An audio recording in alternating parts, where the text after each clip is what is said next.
Das Bärli lädt etliche Leute das Wirtshaus ein, damit das der Kathi und den Sevi einen Burm feiern.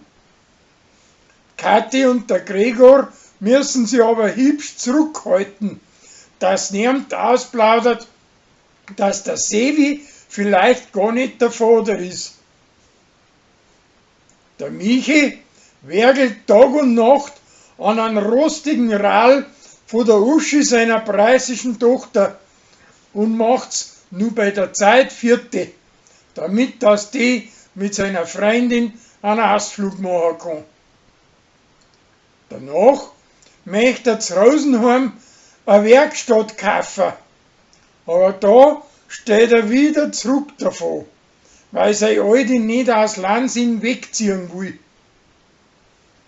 Er beschäftigt sich jetzt mehr mit den elektrischen Fahrzeugen und drum repariert er heimlich ihrer sein elektrisch Lieferrad, dem wo der Motor verreckt ist.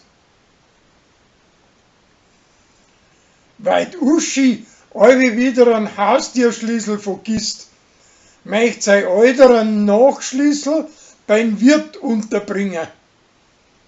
Der sagt ihm aber, dass da schon seit ein paar Jahren einer ist, weil er früher auch alle wieder den seinigen vergessen hat.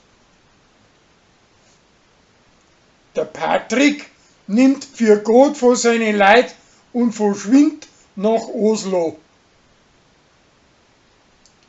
Der Pauli möchte Ohrringel tragen und möchte sie vom preußischen Kölner die Ohrenlöcher mit einem Nagel stechen lassen.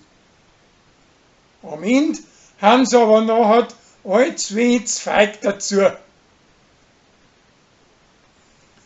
Margot und das Hummerl halten sich gegenseitig einen Egoismus für, aber der Pfarrer bringt die zwei wieder zusammen. Sarah sagt dem Pfarrer aufs Gesicht zu, dass sie nimmer an Herrgott glaubt und gottlos worden ist.